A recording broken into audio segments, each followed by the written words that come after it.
I know there's been much speculation, so I'm going to speculate myself, Skip. Do it. I'm going to take Sam Darnold going to the Browns. All right. I'm going to say Rosen goes to the Jets. All right. I'm going to say Mayfield goes 11 to the Dolphins, and Allen 12 to the Bills. Okay. Interesting.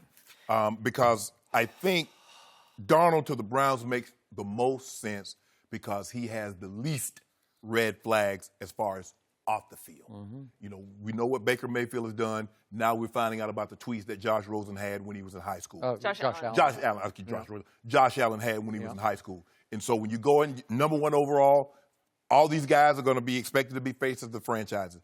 But Skip, when you go in number 1 overall, that's a different ball game than saying going number 3 overall or number 15 overall. That's the hey. Yep. So I think with that being said, I like Darnold number 1 to the Browns. So, I have been saying for weeks on the show, do not be surprised if the Cleveland Browns take Baker Mayfield number 1 overall. And I've said many times, if Hugh Jackson has a large amount of input into this decision with, obviously, the new GM, John Dorsey, the owner, Jimmy Haslam, I just have a gut feeling that Hugh Jackson would lean Baker. I think they all have issues with Baker, and now I have another issue with Baker. This Brett Favre memorial picture that they went way out of their way to reconstruct. Yeah, to get everything nailed down. Wait, the mom went out and bought wallpaper to look like the paneling, the wood paneling on Brett's wall. So Baker is saying, look, everybody, I'm Brett Favre. You like that? No. I don't love it. I just don't love it. Does he know some of the problems that Brett had off the Probably field? not. And by the way, does he know how great Brett Favre? Because he was pretty great. Your brother could attest to that, right? Remember what led Brett to get traded out of Atlanta? He had big issues. Yeah, Baker. Do you know? And there's an issue that he went to get help for. He did. Baker, do you understand? See, I think he's saying, well, I'm Brett Favre on the field. I'll take risk, and I'm going to be great and play 20 years, all that. Very good point. But because the reason I think that Green Bay, quote unquote, stole Brett from the Falcons. Absolutely.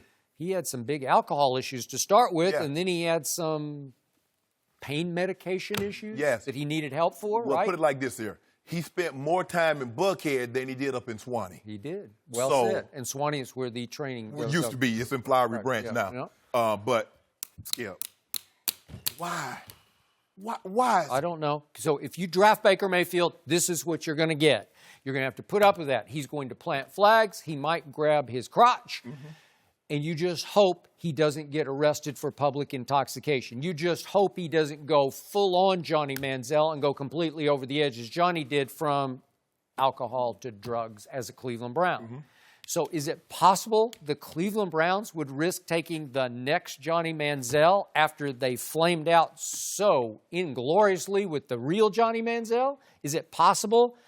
I'm going to say they close their eyes and go there because for all this, all the red flags, I'm telling you, he was the best performer of these quarterbacks. I can just show you the numbers.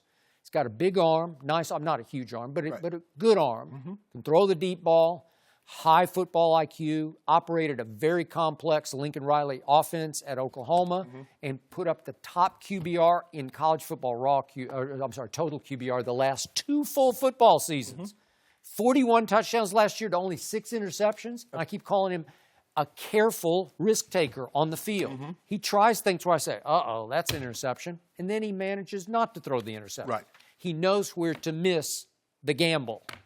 Okay? So I think he can play. Charlie Weiss, remember, day after the national semifinal, the loss to Georgia, double overtime. Charlie Weiss sat right there and said, I want that kid, Baker Mayfield, because he has things I can't teach. Whatever that spark is, that competitiveness, that chip on the shoulder. He's always had a chip on. He walked on twice. Right.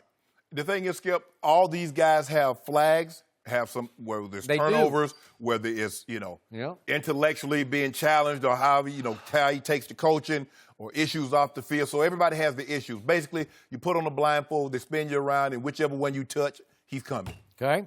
So I'm going Baker number 1 to Cleveland, and I'm going Saquon number 2 to the New York Giants. And I don't love him either because I dare anybody to go put the tape in at Ohio State, at Michigan State, back-to-back, and tell me what you see, because you're not going to see a whole lot, except he returned the opening kickoff at Ohio State. You believe if Baker goes 1, that the Giants would really pass on Darnold? I just think it feels like the new regime is committed to Eli for the next 3 years. I think they're thinking Tom Brady-esque, like he can. But I didn't see it last year. But what has he shown to make you think that? I don't know. I saw erosion last year, but you can certainly give him a pass, so to speak, because he lost everybody. He lost Odell and he lost Brandon Marshall. Okay, how about this here? Let's throw last year out of the way. Okay. The year before they went to the playoffs. What about the 3 previous years? Mm-hmm. How did he look? Well, you can't do much resume. I mean, he led the league in interceptions 3 times, and he beat Tom Brady twice in Super Bowls, and that's it. You got to hang it on that. But he's 37 now, and I just think they're going to think Saquon is such a good kid. He's perfect. He is really high quality. We had him on the show.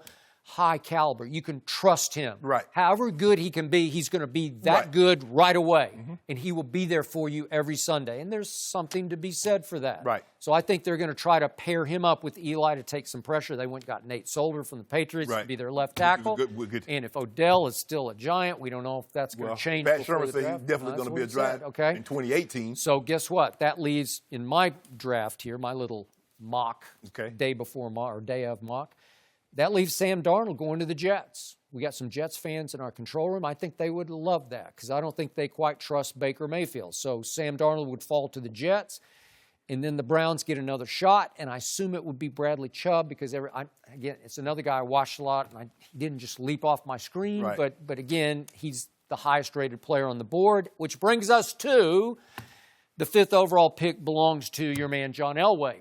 Well, okay, so Josh Allen's sitting there. I mean, Lamar Jackson sitting there, Josh Rosen sitting there, right? Mm-hmm.